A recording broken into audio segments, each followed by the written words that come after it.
Hello student, welcome to my channel. आज की video में हम लोग पढ़ेंगे राष्ट्रीय मानवाधिकार आयोग। ये आयोग जो है वो संवैधानिक नहीं रहता है, ये सांविधानिक रहता है।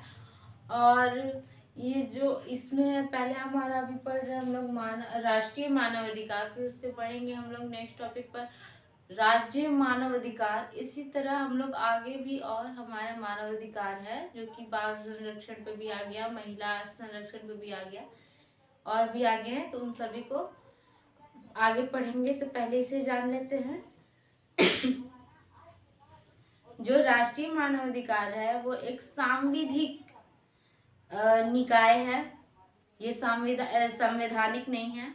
इसका गठन संसद में पारित मानवाधिकार संरक्षण अधिनियम 1993 के अंतर्गत हुआ है, भले अभी भी है। यह एक बहुसदस्यीय संस्था है जिसमें एक अध्यक्ष एवं 5 सदस्य रहते हैं। यानी ये जो सदस्य इसमें रहते हैं राष्ट्रीय मानवाधिकार आयोग में, तो उसमें एक अध्यक्ष रहते हैं और 5 गो सदस्य रहते हैं। आयोग के अध्यक्ष भारत के कोई सेवानिवृत्त मुख्य न्यायाधीश या एक उच्चतम न्यायालय के न्यायाधीश होना चाहिए। फिर 5 सदस्यों में एक सदस्य उच्चतम न्यायालय के कार्यरत अथवा सेवानिवृत्त न्यायाधीश, एक सदस्य उच्च न्यायालय के कार्यरत या सेवानिवृत्ति के मुख्य न्यायाधीश होना चाहिए। ये 3 अन्य सदस्यों को मानवाधिकार से संबंधित जानकारी अथवा कार्य अनुभव होना चाहिए।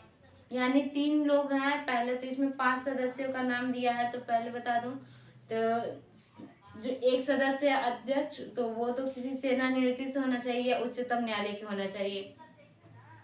और इन्हीं में से 2 सदस्य 5 सदस्यों में जब आ जाते हैं हम लोग, तो 5 सदस्यों में इन्हीं में से 2 सदस्य ऐसे होने चाहिए जो कि या तो न्याय कार्य से वो लोग को रहना चाहिए उससे संबंधित, या सेवानिवृत्ति से रहना चाहिए।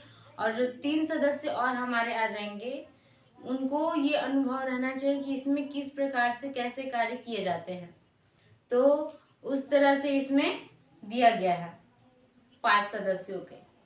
फिर 5 पूर्णकालिक सदस्य को अतिरिक्त आयोग में 7, जिसमें से कम एक महिला होनी चाहिए। अन्य पदेन सदस्य भी होते हैं जो कि राष्ट्रीय अल्पसंख्यक आयोग, राष्ट्रीय अनुसूचित जाति व राष्ट्रीय अनुसूचित जनजाति आयोग, राष्ट्रीय महिला आयोग के अध्यक्ष तथा राष्ट्रीय पिछड़ा वर्ग आयोग, राष्ट्रीय बाल अधिकार सुरक्षा आयोग और विकलांग व्यक्तियों के लिए एक मुख्य आयुक्त रहना चाहिए। यानी जो 5 सदस्य रहते हैं इसमें, तो इन सभी में से एक महिला सदस्य भी रहनी चाहिए, ताकि थोड़ी उन्हें महिलाओं के बारे में जो की जानकारी रहती है या फिर उनके द्वारा जो समस्याएं रहती हैं महिलाओं को, उन सभी को वो समझ सकें। आयोग के अध्यक्ष व सदस्यों की नियुक्ति राष्ट्रपति के द्वारा प्रधानमंत्री के नेतृत्व में गठित 6 सदस्यीय समिति की सिफारिश पर होती है। समिति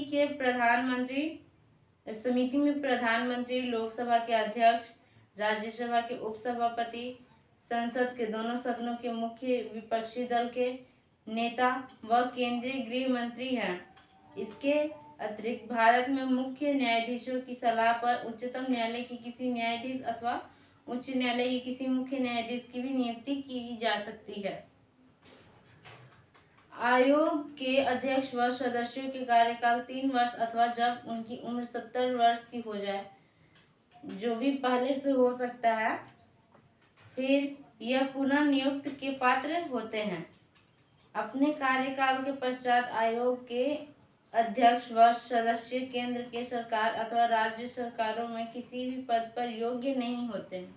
70 साल के बाद ये कार्य में नहीं आ सकते हैं, क्योंकि वो आयु के बाद फिर लोग कहते हैं कि कुछ समझने की क्षमता कम हो सकती है या ज़्यादा हो सकती है, तो बहुत सी इसमें कारण आ सकते हैं, लेकिन 70 साल के बाद वो इस कार्य में नहीं रहेंगे। आयोग के अध्यक्ष व सदस्यों के वेतन भत्तों व अन्य सेवा शर्तों को निर्धारण केंद्रीय सरकार द्वारा किया जाता है, परंतु नियुक्ति के उपरांत उसमें अलाभकारी परिवर्तन नहीं किया जा सकता। यानी उसमें कुछ ऐसा कार्य नहीं किया जाता है जिससे उन्हें लाभ नहीं मिले, सभी तरह से उन्हें लाभ दिया जाता है।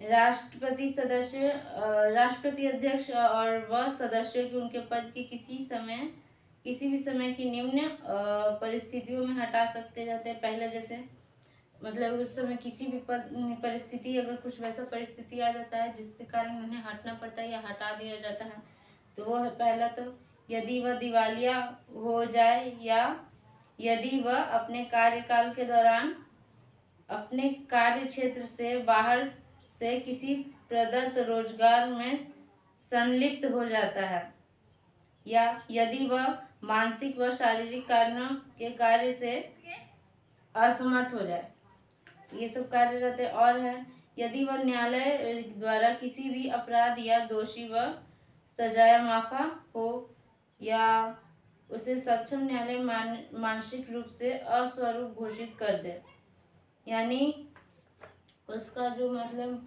मानसिक या शारीरिक स्थिति कुछ दिक्कत वैसे हो जाता है, तो उस परिस्थिति में भी उसे हटना पड़ता है, क्योंकि वहाँ पर जो भी लोग कार्य करते उन्हें सोच समझकर और बहुत ही कुटिलता से कोई भी निर्णय लेना रहता है।